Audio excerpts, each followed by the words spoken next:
Ça y est, ça fait plus d'1 an qu'on voyage en Afrique. On a comptabilisé toutes nos dépenses à l'euro près pendant 1 an, donc on a un budget très précis de nos dépenses par catégorie, par mois et par pays. Donc on va te partager ce budget détaillé dans cette vidéo. Et on va également parler d'économie, puisque pour en arriver là, nous, on a dû économiser beaucoup avant de partir. On n'a pas eu d'héritage, ni de... Enfin voilà, on n'avait rien du tout il y a 3 ans. Donc il a fallu tout économiser très rapidement.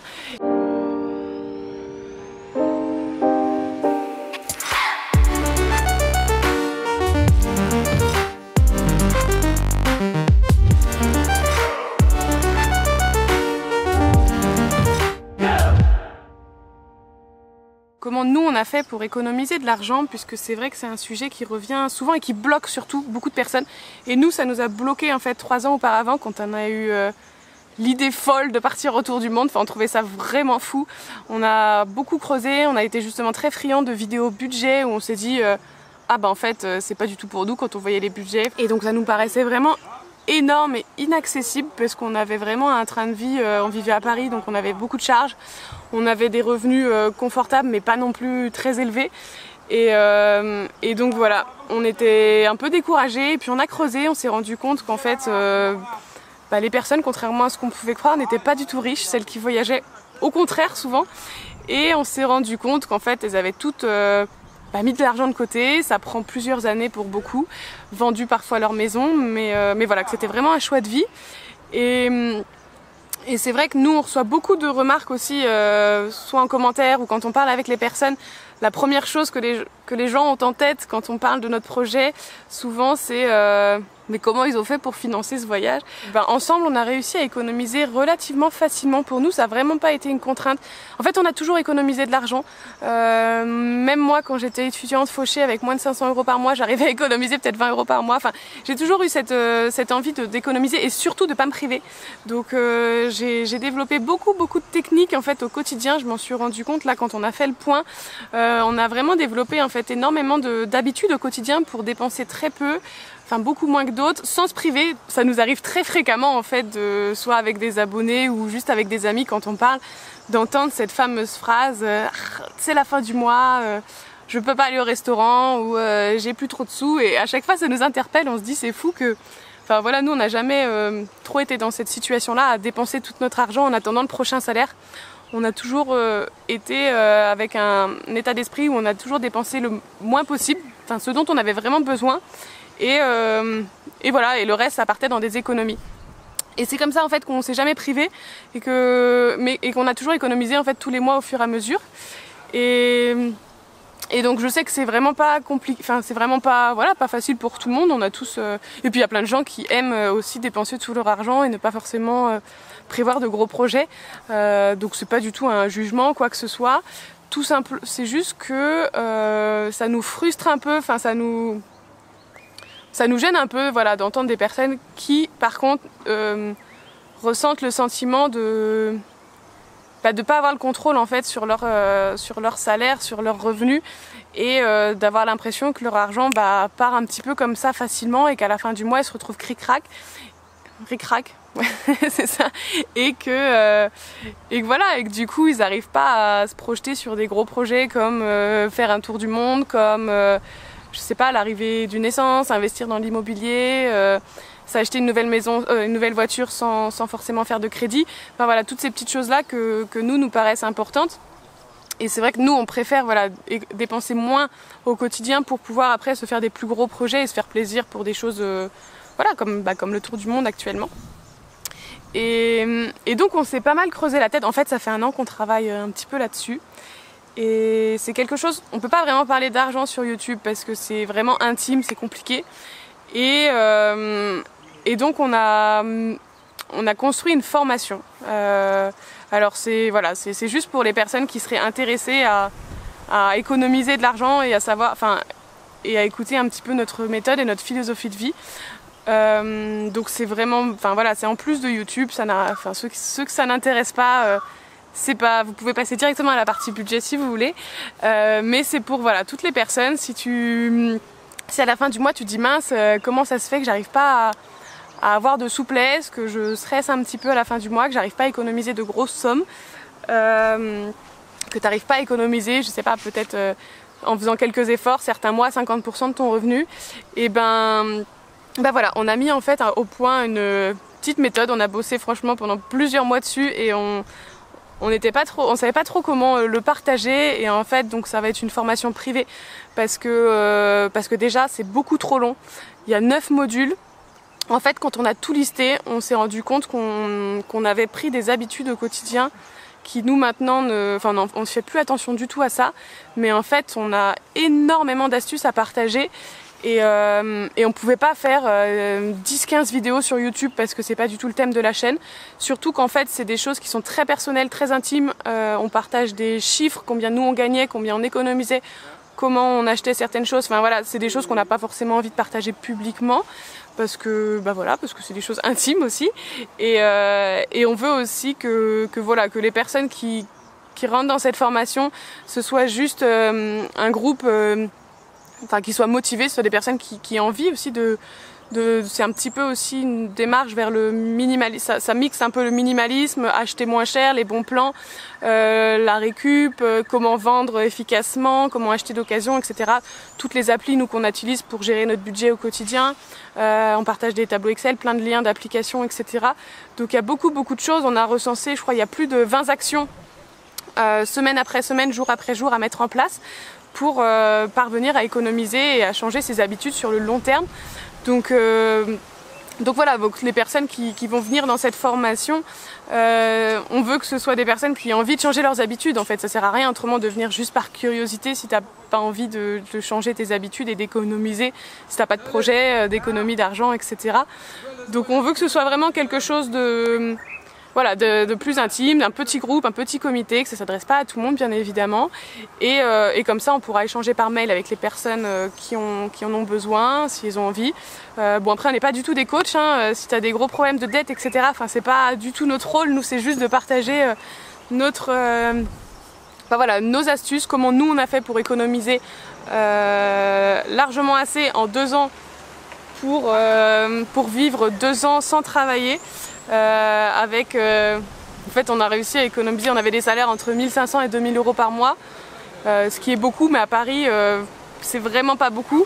Enfin ça part très vite quand tu as des loyers à plus de 1000 euros et pourtant on a réussi à économiser la moitié de notre salaire quasiment tous les mois, juste avec des petites astuces du quotidien on voyageait moins cher, on faisait nos courses moins cher.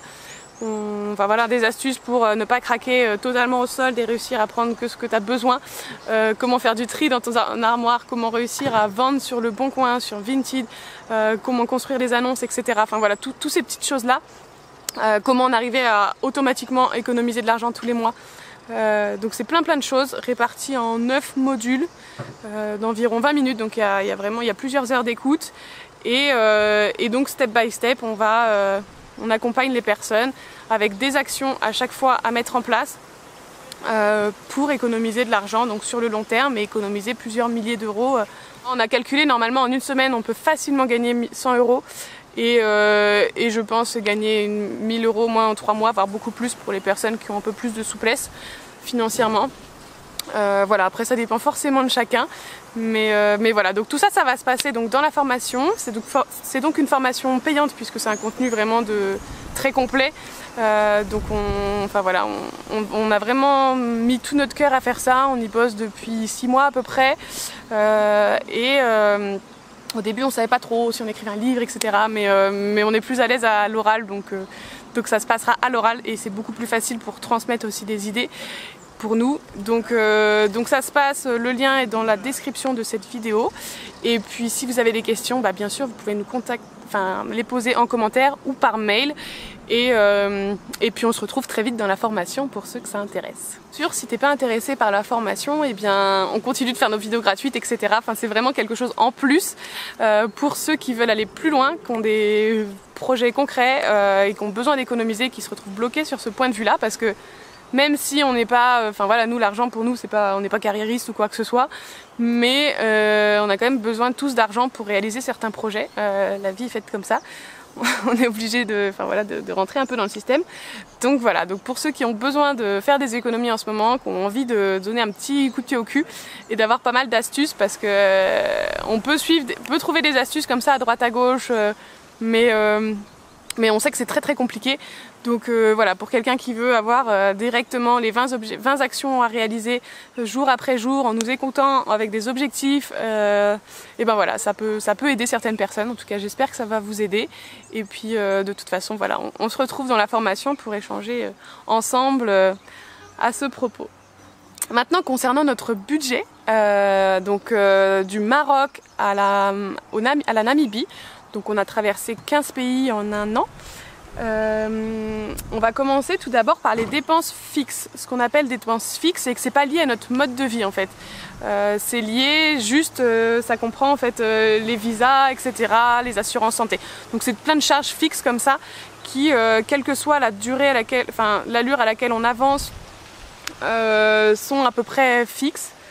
Donc on a calculé en un an qu'on dépensait 166 € par mois juste pour les visas, sachant qu'il y a quelques pays où c'est gratuit comme le Maroc, la Namibie, et d'autres pays où le visa est à 130 € par personne, donc ça fait 260 € pour nous deux.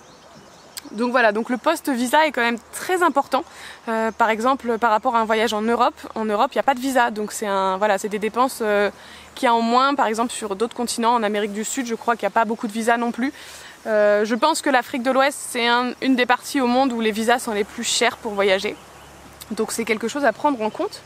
Donc en plus du visa, nous on voyage en véhicule, donc on a des frais pour le véhicule à chaque fois dans chaque pays. En fait, il existe le CPD, donc qui est l'équivalent d'un passeport pour le véhicule, le carnet de passage en douane. Ce document est assez cher, il faut le renouveler tous les ans, puis il faut laisser surtout une caution qui est quand même très élevée. Donc nous on a fait le choix de voyager sans CPD, on n'a pas eu de problème sur notre traversée de l'Afrique de l'Ouest, et financièrement c'est à peu près kiff-kiff, et nous on trouve qu'on est beaucoup plus souple administrativement parlant, et ça nous est revenu, donc les types, ce permis, voilà, ce droit de transiter dans les pays avec le véhicule, en moyenne ça nous est revenu à 36 € par mois. Voilà. En plus de ça, il faut compter l'assurance pour le véhicule. Alors c'est des assurances, il n'y a aucune assurance qui existe pour voyager comme ça en Afrique. L'assurance française fonctionne jusqu'au Maroc, et ensuite, après le Maroc, soit on prend des assurances pour le véhicule dans chaque pays, ou soit il y a des zones comme l'Europe, des zones pour les assurances qui couvrent plusieurs pays. À chaque fois, de toute façon, l'assurance, c'est vraiment le minimum. Donc c'est plus pour pas payer les frais avec la police et puis être en règle. Mais voilà, on a pris les assurances. De toute façon, c'était pas très élevé. En moyenne, on en a eu pour 14 € par mois d'assurance. Et en plus de l'assurance pour le véhicule, nous on a fait le choix d'avoir une assurance santé. On le regrette absolument pas. Pour nous c'était évident de prendre une assurance santé internationale. Vous connaissez tous mon histoire au paludisme, donc avec le paludisme au Gabon. Le chien, enlève ta grosse patte là, il me griffe lui. Oh, je te fais des caresses et tu m'embêtes. Allez, laisse-moi. On est dans un sanctuaire, dans un espace là, il recueille beaucoup d'animaux. Et donc on a garé la voiture, bon bref voilà, hop, je reste là. C'est bon, allez. Donc j'en étais où? Oui, donc nous on a fait le choix d'avoir une assurance santé, et donc ça nous coûte à peu près, on en a eu pour 76 € par mois à peu près, sachant que les 3 premiers mois on n'en a pas pris puisque la carte bancaire normalement prend en charge les 3 premiers mois de voyage, mais au-delà il faut une assurance santé. Donc en plus de ça, il y a Internet, donc ça coûte relativement cher. Et Anatole a fait une vidéo là-dessus sur comment avoir internet, etc. en Afrique. En tout cas, niveau budget, on en est à peu près à 35 € par mois. Là, maintenant, on est au Zimbabwe, là, on va plutôt être à 70 € par mois, mais ça dépend, voilà, des zones. Donc pour conclure, sur les frais fixes, on est déjà à 327 € pour 2 personnes par mois. Donc en plus de ces frais fixes, on a des frais liés au véhicule. Donc il y a le carburant, on est à peu près à 200 € par mois. Ce qui n'est pas tant que ça, donc ça représente à peu près 2000 km par mois puisqu'on consomme 10 litres au 100. Ça peut paraître beaucoup 10 litres au 100, mais c'est très peu pour un véhicule de 30 ans qui est donc lourd puisqu'il est aménagé et qui est 4x4. On a, je crois, jamais croisé encore de véhicule de voyageurs qui consommait moins que le nôtre. Beaucoup ont une consommation entre 15 litres et 30 litres pour les camions. Donc là, voilà, en fonction de votre véhicule, le budget peut vraiment être du simple au double, au triple. Et pareil pour l'entretien du véhicule, nous en moyenne on est à 120 € par mois d'entretien. Ça peut paraître beaucoup, mais en fait ça comprend vraiment tout. Ça comprend les vidanges, ça comprend les changements de petites pièces, etc. Donc en fait c'est quasiment que de l'entretien. On a eu quelques pannes, mais on a eu la grosse panne du différentiel, mais à part ça on n'a pas eu beaucoup de pannes. Et surtout il faut savoir que c'est Anatole qui fait tout quasiment, donc forcément ça coûte beaucoup moins cher. On va au garage juste pour les vidanges, mais des fois c'est gratuit quand tu achètes l'huile en plus, et quand Anatole n'a pas le choix, qui a besoin d'outils spécifiques, mais voilà, donc on a un véhicule quand même qui consomme très peu et qui ne coûte pas très cher en entretien, parce que si vous avez un véhicule plus récent, les voyageurs franchement qui ont voyagé avec des véhicules plus récents ont eu beaucoup plus de frais en termes d'entretien, parce que les routes sont extrêmement difficiles pour l'Afrique, pour les véhicules. Et quel que soit ton véhicule, qu'il soit récent ou vieux, de toute façon tu as forcément de l'entretien très régulièrement. On a quasiment tous changé les suspensions, les lames, enfin voilà, des choses comme ça. Et donc pour des véhicules plus récents, ça coûte beaucoup plus cher, et c'est très difficile de faire réparer un véhicule par exemple avec de l'électronique dans les petits garages locaux en Afrique. Donc s'il faut que tu ailles chez le concessionnaire à la capitale, c'est des prix beaucoup plus élevés. Et pour se faire importer les pièces, c'est pareil. Nous, on arrive à trouver des pièces d'occasion pour notre véhicule. Donc ça nous coûte pas très cher. Ensuite, on a d'autres frais pour le véhicule, donc ça va être les lavages auto, les parkings, les péages. On est à peu près à 46 € par mois. Et donc on est déjà à 600 € par mois sans rien faire, enfin juste en roulant un petit peu, entre les frais fixes, donc les frais administratifs à peu près, et le véhicule. Et donc à cela, nous on a une moyenne de 157 € pour l'alimentation, sachant que c'est pareil, ça peut coûter très cher l'alimentation en Afrique, puisque soit tu consommes comme les locaux et donc c'est vraiment pas très varié. Nous c'est le choix qu'on a fait, ou soit tu décides d'aller dans les capitales, dans les super-U, dans les supermarchés comme ça, et là les prix sont 2 fois plus chers qu'en France, donc ça peut monter très vite si tu veux t'acheter une petite tablette de chocolat, de l'huile d'olive et un peu de confiture de temps en temps. Donc voilà, donc nous on s'est fait quelques petits plaisirs, mais ça peut monter très vite. Et ensuite on a le reste qui peut être un petit peu facultatif et dépendre selon les personnes. Nous en resto-bar on est à 120 € par mois. Donc ça comprend tout l'achat de nos boissons, par exemple toutes les bières, etc. Et juste des restaurants de rue. Donc en fait c'est presque même dans le budget alimentation, parce qu'on fait quasiment jamais de vrais restaurants. C'est juste le midi, voilà, on se fait des restaurants à 2-3 € par personne le midi, parce que ça revient pas forcément plus cher que de cuisiner, et c'est plus rapide, et ça nous permet aussi de découvrir les spécialités locales quand même. En hébergement on est à 76 € par mois, c'est beaucoup je trouve. J'ai été assez surprise, mais en fait j'ai calculé et on est à 27 € par mois sur tous les pays, sauf la Namibie où on est à près de 300 €, on est à 288 € par mois en Namibie. On a passé plusieurs semaines à Windhoek, à la capitale, pour l'entretien du véhicule, et donc à chaque fois c'est une trentaine d'euros par nuit le camping. Et ensuite on a le dernier poste de dépense, près de 100 € pour les activités. Donc les activités ça va être les entrées, les randos par exemple, c'est souvent 30-40 €, c'est très cher pour juste avoir un guide alors que le chemin est tracé. Mais voilà, il y a des choses comme ça qui sont un petit peu différentes que notre façon de voyager en Europe. Les parcs animaliers, quand on les fait, les parcs naturels, c'est pareil, ça peut facilement monter à 50 €. Donc au final, voilà, ça ne représente pas les activités tous les jours, ça représente quelques activités par-ci par-là. Donc là aussi, si on voyage, en fait, c'est un petit peu indispensable. Enfin, pas chacun choisit, mais c'est difficile de faire un petit peu moins. Pour conclure, en budget mensuel, on est à 600 € par personne, soit 1200 € par mois. Voilà, donc après, je pense que c'est très compliqué de faire en dessous de 800 € avec à moins de rester vraiment stationné un mois au même endroit, mais après il y a quand même les visas à payer. Voilà, c'est quand même compliqué je pense de prévoir un budget de moins de 800 € par mois pour 2 personnes en Afrique de l'Ouest. Et après forcément le budget peut aller facilement jusqu'à 2000 € si on se fait des restaurants, si on achète des courses, si on mange un petit peu comme on a l'habitude de manger en Europe, si on fait plus d'activités, si on va au camping. Il y a des voyageurs qui vont au camping tous les soirs. Voilà, donc après chacun son budget, hein. C'est juste pour donner un ordre d'idée. Et donc forcément par an ça fait 14 500 €. Donc je te laisse nous dire en commentaire ce que tu penses de ce budget, ta réaction, et puis également nous indiquer ton budget toi si tu as voyagé déjà en véhicule aménagé, pour que les personnes intéressées pour un futur voyage puissent un petit peu comparer. Ça les aidera pour préparer leur futur voyage. Et pour ceux qui ont envie de suivre notre méthode pour réussir à économiser une grosse somme, on se retrouve dans la formation, accessible sur notre site internet, et le lien se trouve juste en description de cette vidéo. On a fait un petit prix de lancement pour je pense quelques jours, là on va mettre la date dans la description, et puis après ce sera un prix plus fixe pour qu'on puisse tous démarrer un petit peu en même temps et avoir vos premiers retours.